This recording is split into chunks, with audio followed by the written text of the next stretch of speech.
Welcome to Martini Time. I have wanted to talk to you about my little Buddha pond. I have some, I guess it's about over 12 years old now. It's two little ponds. They're about the size of bathtubs, and a pump pumps water from the lower one up to the upper one that goes back around. So the koi, which I got when they were small, are now like that in the lower pond. And now that the water's, when the weather warms up, the koi warm up. During the winter, they just hibernate. I don't have to feed them. But they're getting hungry now.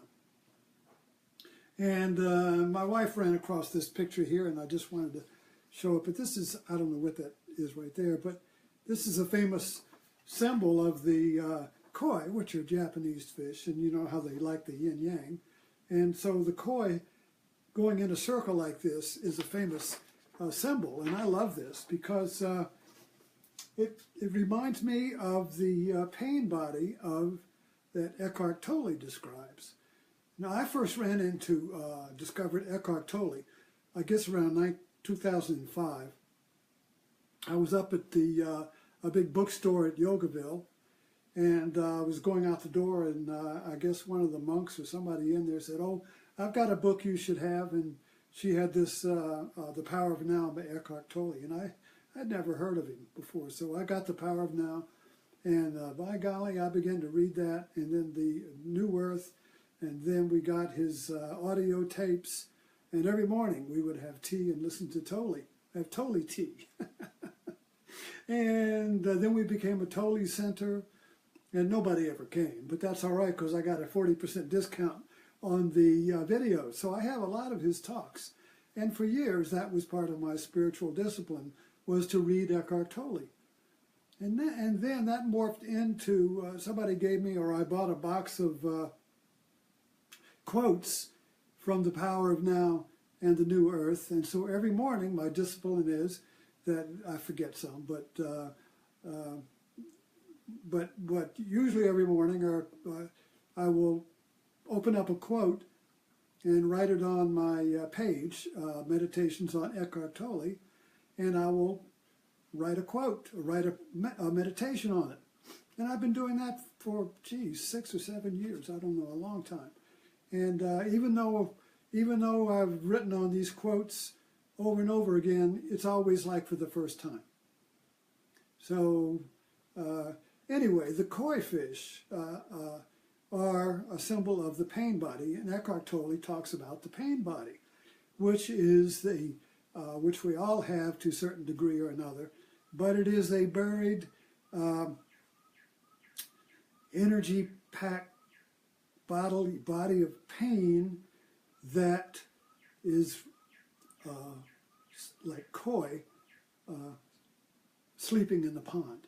But when the koi get hungry, when the pain gets hungry, it will rise to the surface to feed.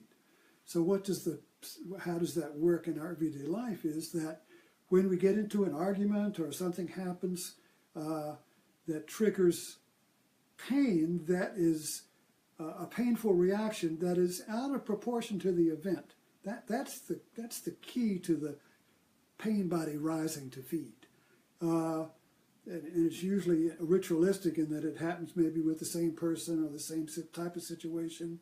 But the anger to the pain is always out of proportion to the event. So it surprises other people who may be watching or standing nearby, you know. And if you get two people with pain bodies and they both rise together, then you get this.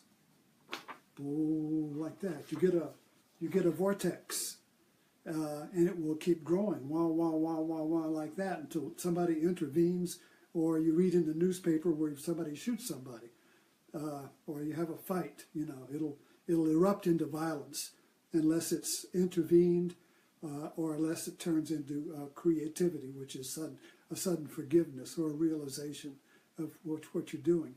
But the koi coming up to feed, and and so when the pain body is fed, the koi go back down, And then suddenly the event is over, and we say, "What in the hell was that?" You know, that you know, it's like, what happened? What just happened? You know, we're amazed at how violent the encounters can be, and how much anger it is, because this pain body, the pain body is unresolved emotional pain that is repressed or blamed on someone else or the world.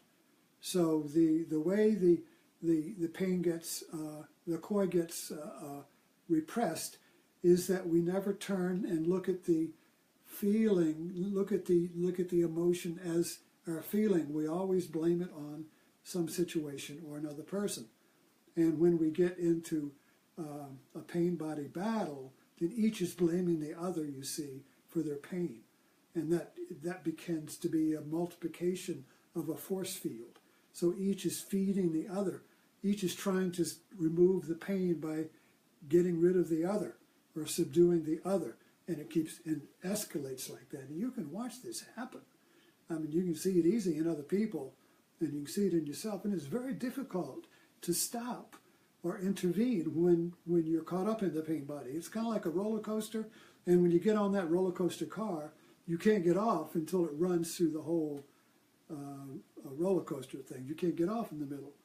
So the best way to handle the pain body is, after it's over, is to begin to look at it from a different viewpoint, and you can even recall the pain and begin to go into just and allow the feeling of the pain to be there without blaming it on or wrapping it up in a story of pain, like she did it, or this is, or I'm always there, or I'm a victim, or whatever the story is. See, the story is in the past. The story is thought. The story is something that's happened. But the pain is present. So we take the present feeling, the present emotion, and we wrap it up in the past, but we can't get to it in the past because that's gone. So you can never resolve, or you can never open up the pain because it's wrapped up tight in the past, and the past doesn't exist. You can't go back and redo it, you see. So there's a conflict between present feeling and the thought or the story of it on what somebody did to me or whatever like that. So this inability for thought to connect with the pain creates the pain body, which is always repressed, with the hope that it'll go away, or next time I'll fix it next time, you see. But you never do. So the only way to remove the pain body is to recognize it as whoa, look, you just call it the koi fish. Oh, here come the koi fish, koi fish rising. And then you become really curious about the pain itself rather than who caused it.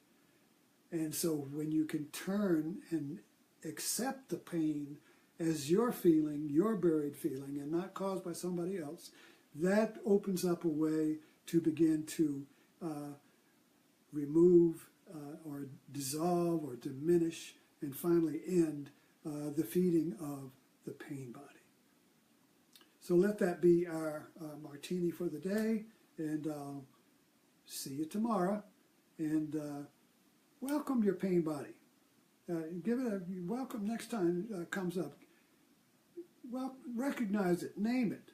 Oh, here it is again. Let me look at it. Let me see what's going on. Be a Sherlock Holmes, a detective, and follow the clues. And you can connect the dots, and you can dissolve your pain body if you have the intention to do it. But you can never do it if you blame others for it. So that's it for today, and I'll see you tomorrow.